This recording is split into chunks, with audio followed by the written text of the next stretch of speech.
মৰমৰ ছাত্ৰ-ছাত্ৰীসকল, আজি আমি অধ্যায় 4 ধাতু আৰু অধাতুৰ বিষয়ে আলোচনা কৰিম। আমি দৈনন্দিন জীৱনত ধাতু আৰু অধাতু ব্যৱহাৰ কৰি আহিছোঁ। ধাতুৰ সংজ্ঞাটো আমি এনেদৰে দিব পাৰোঁ: যিবোৰ পদাৰ্থৰ চিকমিকনি আছে আৰু দেখাত কঠিন, তেনে পদাৰ্থবোৰক ধাতু বোলে। উদাহৰণ: সোণ, ৰূপ, তাম, এলুমিনিয়াম, কেলচিয়াম, মেগনেছিয়াম ইত্যাদি। আকৌ অধাতুৰ সংজ্ঞাটো আমি এনেদৰে দিব পাৰোঁ: যিবোৰ পদাৰ্থৰ চিকমিকনি নাই আৰু দেখাত কোমল, তেনে পদাৰ্থবোৰক অধাতু বোলে। উদাহৰণ: কয়লা, গন্ধক, কাৰ্বন, অক্সিজেন ইত্যাদি। এতিয়া আমি আলোচনা কৰিম ধাতুৰ ভৌতিক ধৰ্মৰ বিষয়ে। ভৌতিক ধৰ্ম হৈছে যিবোৰ ধৰ্ম আমি চকুৰে দেখা পাওঁ।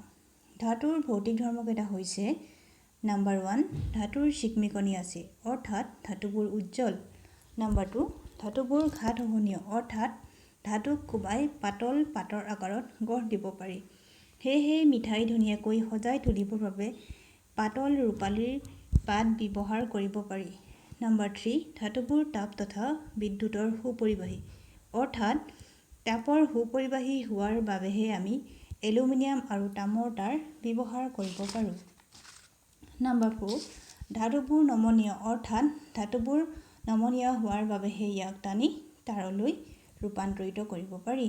নম্বৰ 5, ধাতুবোৰ সনাত পদাৰ্থ, অৰ্থাৎ ধাতুৰে নিৰ্মিত বস্তুক জোৰেৰে কোবালে ই ৰিং ৰিং, টিং টিং ইত্যাদি ধ্বনিৰ সৃষ্টি কৰে। এতিয়া আমি আহোঁ অধাতুৰ ভৌতিক ধৰ্মলৈ। অধাতুৰ ভৌতিক ধৰ্মকেইটা হৈছে: নম্বৰ 1, অধাতুবোৰ চিকমিকনি নাই, অৰ্থাৎ অধাতুবোৰ দেখাত অনুজ্জ্বল আৰু কোমল। নম্বৰ 2, অধাতুবোৰ সনাত নহয়, অৰ্থাৎ অধাতুবোৰ জোৰেৰে কোবালে অধাতুবোৰ ভাঙি গুৰি হৈ যায়। নম্বৰ 3, অধাতুবোৰ তাপ তথা বিদ্যুতৰ কুপৰিবাহী, অৰ্থাৎ অধাতুৰ মাজেৰে তাপ পাৰ হৈ যাব নোৱাৰে। এতিয়া আমি আলোচনা কৰিম ধাতুৰ ৰাসায়নিক ধৰ্মৰ বিষয়ে। ধাতুৰ ৰাসায়নিক ধৰ্মকেইটা হৈছে: ধাতুবোৰ ক্ষাৰকীয় প্ৰকৃতিৰ। ধাতুবোৰে অক্সিজেনৰ সৈতে বিক্ৰিয়া কৰি ধাতৱ অক্সাইড উৎপন্ন কৰে। উদাহৰণস্বৰূপে, মেগনেছিয়ামে অক্সিজেনৰ লগত বিক্ৰিয়া কৰি মেগনেছিয়াম অক্সাইড উৎপন্ন কৰে। এই মেগনেছিয়াম অক্সাইডে ৰঙা লিটমাছ কাগজৰ ৰং নীলালৈ ৰূপান্তৰিত কৰে। নম্বৰ 2, ধাতুৱে পানীৰ সৈতে বিক্ৰিয়া কৰি ধাতৱ হাইড্ৰক্সাইড আৰু হাইড্ৰজেন গেছ উৎপন্ন কৰে। উদাহৰণস্বৰূপে, ছডিয়ামে পানীৰ লগত বিক্ৰিয়া কৰি ছডিয়াম হাইড্ৰক্সাইড আৰু হাইড্ৰজেন গেছ উৎপন্ন কৰে। নম্বৰ 3, ধাতুসমূহে অম্লৰ সৈতে বিক্ৰিয়া কৰি ধাতুৰ লৱণ তথা হাইড্ৰজেন গেছ উৎপন্ন কৰে। উদাহৰণস্বৰূপে, ছডিয়ামে হাইড্ৰক্লৰিক এচিডৰ লগত বিক্ৰিয়া কৰি ছডিয়াম ক্লৰাইড আৰু হাইড্ৰজেন গেছ উৎপন্ন কৰে। নম্বৰ 4, কিছুমান ধাতুৱে ক্ষাৰকৰ সৈতে বিক্ৰিয়া কৰি হাইড্ৰজেন গেছ উৎপন্ন কৰে।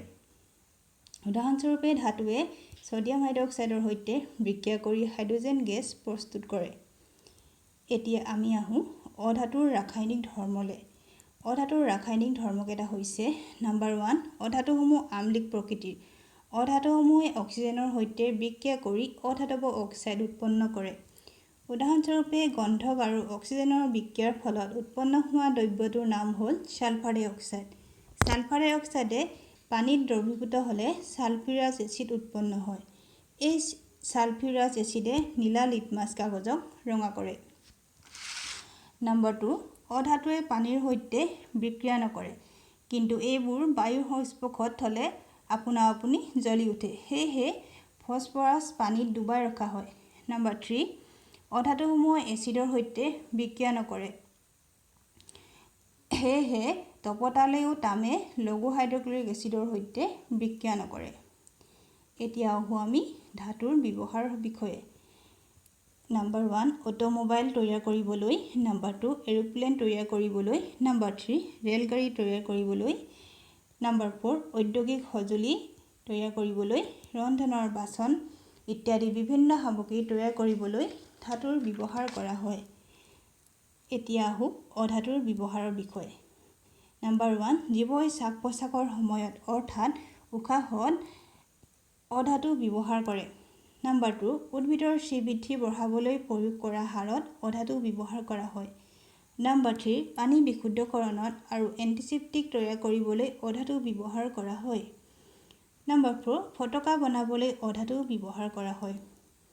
আশা কৰিছোঁ এই ভিডিঅ'টোৰ জৰিয়তে তোমালোকে অলপ হ'লেও উপকৃত হ'বা। ধন্যবাদ।